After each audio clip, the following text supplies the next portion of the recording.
குழந்தைங்களுக்கு லீவ் விட்டது என்னடா டெய்லி ஸ்நாக்ஸ் பண்ணி கொடுக்கறது அப்படின்ட்டு மண்டையை பிச்சுக்கிட்டே இருப்போம். இன்னைக்கு இன்ஸ்டண்ட்டாக முறுக்கு எப்படி பண்ணலான்ட்டு பார்க்கலாம். இது 2-3 நாள் கூட ஸ்டோர் பண்ணி நம்ம குழந்தைங்களுக்கு கொடுக்கலாம். இப்போ எப்படி பண்ணலான்ட்டு பார்க்கலாம் வாங்க. ஒரு அகலமான பாத்திரம் எடுத்துக்கலாம். அதில் 1.5 கப் அளவுக்கு நான் அரிசி மாவு எடுத்திருக்கேன். கிட்டத்தட்ட 1/2 கிலோ அளவுக்கு நான் எடுத்திருக்கேன். கடலை மாவு 1/2 கப் அளவுக்கு எடுத்திருக்கேன். உங்ககிட்ட கடலை மாவு இல்லை அப்படின்னா பொட்டுக்கடலையை நல்லா மிக்சியில் அடித்து நல்லா சளிச்சிட்டு கூட சேர்த்துக்கலாம். இது கூடவே ஃப்ளேவருக்கு ஓமம் 1 ஸ்பூன், கருப்பு எள்ளு 1 ஸ்பூன், பெருங்காயம், தேவையான அளவு உப்பு, இது எல்லாத்தையுமே நம்ம இது கூட ஆட் பண்ணிக்கலாம். கலருக்காக கொஞ்சமாக நான் மிளகாய் தூள் ஆட் பண்ணி இதை எல்லாத்தையுமே நல்லா கலந்து விட்டுக்கிறேன். எல்லா இடத்துலையுமே சமமாக கலந்து விடுற மாதிரி பார்த்துக்கங்க. வெண்ணெய் ஒரு 3 கட்டி போட்டு உருக்கி வச்சுருக்கேன். அதையுமே இந்த ஸ்டேஜில் நம்ம சேர்த்துக்கலாம். கை பொறுக்கிற சூட்டில் தான் நான் உருக்கி ஆட் பண்ணியிருக்கேன். அதனால் கையால் நல்லா பிசைஞ்சு விட்டுக்கலாம். அங்கங்கே கட்டி கட்டியாக இருக்கும், அது எல்லாத்தையும் நல்லா உடச்சி பிசைஞ்சு விட்டுக்கோங்க. நல்லா உதுராக இருக்கணும். இப்போ கையில் நம்ம எடுத்து இருக்கணும் அப்படின்னா இந்த மாதிரி கட்டியாக சேரணும். அப்போவே பிடிச்சா நல்லா உதுராக வரணும். இதுதான் பக்குவம்.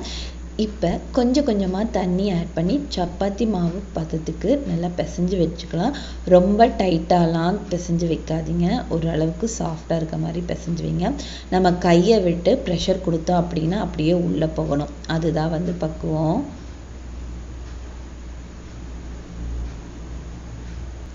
மூணு ஹோல்ஸ் இருக்கிற மாதிரி முறுக்கு அச்சு எடுத்திருக்கேன். அதை குழாய் உள்ள போட்டுக்கலாம். சுற்றிலுமே எண்ணெய் அப்ளை பண்ணிக்கோங்க. அப்போ தான் ஒட்டாமல் லகுவாக வரும். இப்போ கொஞ்சமாக நம்ம பிசைஞ்சு வச்சுருக்க முறுக்கு மாவு எடுத்து நல்ல சிலிண்டர் ஷேப்புக்கு நம்ம ஒட்டிக்கலாம்.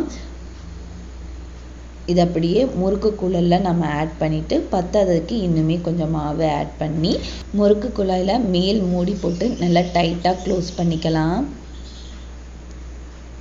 உங்கள்கிட்ட முறுக்கச்சு இருந்தாலும் சரி, நான் இடியாப்பம் பிழியற அச்சு இருக்குது, அது கொஞ்சம் ஈஸியாக இருக்கும். அதனால் அதில் நான் இன்றைக்கி பண்ண போகிறேன்.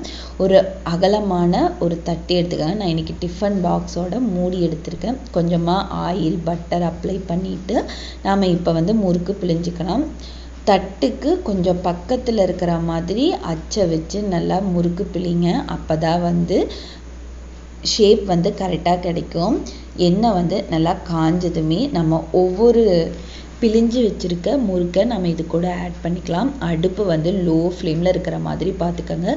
ரொம்ப மீடியமும் இல்லாமல் ரொம்ப ஹையுமே இல்லாமல் பார்த்துக்கோங்க.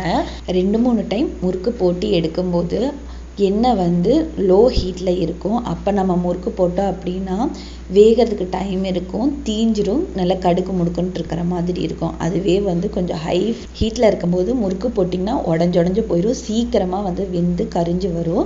இதை மட்டும் நீங்கள் பார்த்துக்கோங்க. இப்போ நல்லா ஆறுனதுமே ஒரு சம்பளத்தில் போட்டு நல்லா டைட்டாக பேக் பண்ணி வச்சுக்கோங்க. இப்படி நீங்கள் செஞ்சு வச்சிங்கன்னா ஒரு 2-3 நாள் ஃப்ரீயாக இருக்கிற மாதிரி இருக்கும். நான் இந்த வீடியோவில் சொல்லியிருக்கேன் பக்குவம் எல்லாமே ரொம்ப ஈஸியானது. பிகினர்ஸ் கூட அசால்ட்டாக முறுக்கு சுடலாம். கண்டிப்பாக இந்த ரெசிபி வீட்டில் ட்ரை பண்ணி பார்த்துட்டு எப்படி வந்துச்சுங்கிறது கீழே கமெண்ட் பண்ணுங்கள். இந்த மாதிரி நிறைய குக்கிங் வீடியோஸ் பார்க்கணும் என் சேனல் மறக்காமல் சப்ஸ்கிரைப் பண்ணி சப்போர்ட் பண்ணுங்கள். தேங்க்யூ.